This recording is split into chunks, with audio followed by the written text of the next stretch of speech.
तो अब मैं एक बात कह देता हूँ, बस उसे ये ब्राह्मण को गाली मान लेते हो तो मान लेते हो। मैं कह देता हूँ कि हम ब्राह्मण का भी उतना ही सम्मान करते हैं जितना किसी वाल्मीकि का या यादव का या जाटव का करते हैं जी।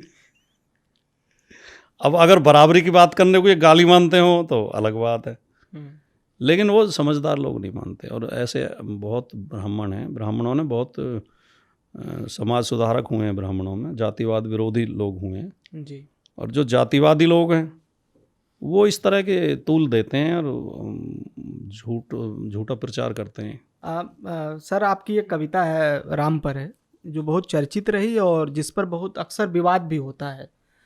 तो पिछली बार जब मैंने पॉडकास्ट किया तो बहुत अधूरी कविता वो सुनाई गई थी आपके द्वारा। तो पूरी कविता अगर आप सुनाना चाहें सर, क्योंकि लोगों की मांग है। नहीं, मैं पूरी कविता सुनाता हूँ, देख के सुनानी पड़ेगी मुझे, लेकिन मैं इसकी एक भूमिका में 2 शब्द कह दूँ जी। कि अभी जो थोड़ी देर पहले हमारी आपकी बात चल रही थी नहीं, कि जो अज्ञानी टाइप के लोग होते हैं या कूप मंडूक टाइप लोग होते हैं, उनकी भावनाएं किसी भी बात पर आहत हो जाती हैं। जी। कहते हैं जी हमारे धर्म ग्रंथों पे उंगली उठा रहे हैं, हमारे धर्म ग्रंथों पे सवाल उठा रहे हैं। जी। एक तो ये इनकी अज्ञानता है कि रामायण और रामचरितमानस धर्म ग्रंथ नहीं है, ये महाकाव्य हैं। जी, साहित्य और जहाँ भी किसी यूनिवर्सिटी में या किसी कॉलेज में पढ़ाए जाते हैं, साहित्य के विभाग में ही पढ़ाए जाते हैं। जी। धर्म के विभाग में कहीं नहीं पढ़ाए जाते। बिल्कुल। और साहित्यिक कृतियों की आलोचना होती है। आलोचना एक साहित्य की विधा भी है। बिल्कुल। तो आलोचना करना कोई ख़राब बात नहीं। और साहित्य में जो पात्रों का चरित्र चित्रण होता है वो आलोचना के तहत होता है। तो अगर हम किसी पात्र की या किसी घटना की आलोचना कर रहे हैं, किसी साहित्यिक कृति की, तो हम उस लेखक की आलोचना कर रहे हैं जी। उस कवि की आलोचना कर रहे हैं। बिल्कुल। ठीक है नहीं, हम उस व्यक्ति की आलोचना नहीं करते। उसे आप भगवान माने, ऐतिहासिक पात्र माने, वैसा तो काव्य जो कल्पना ही होती है। जी। लेकिन आप मानते रहें, लेकिन हम जो आलोचना कर रहे हैं, वाल्मीकि ने जिस तरह का चरित्र चित्रण राम का किया है जी। या तुलसी ने अपनी रामचरितमानस में किया, हम उसकी आलोचना कर रहे हैं। तो इस संदर्भ में हमें ये कविता समझनी चाहिए। जी। ये एक आलोचनात्मक कविता है कि वाल्मीकि रामायण के कुछ प्रसंग ऐसे हैं जिनसे हम सहमत नहीं हैं।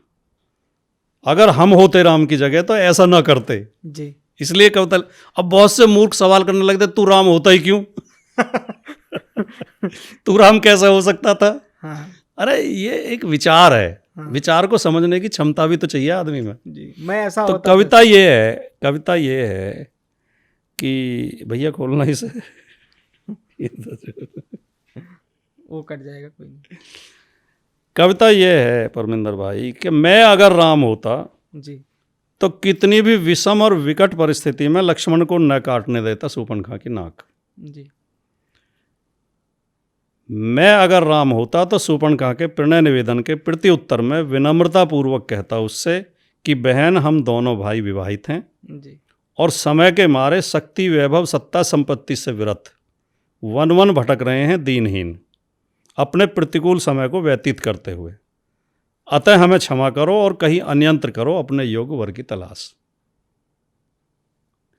दूसरा प्रकरण है कि मैं अगर राम होता तो सुग्रीव की सहायता पाने के लिए धोखे से न करता बाली का वध,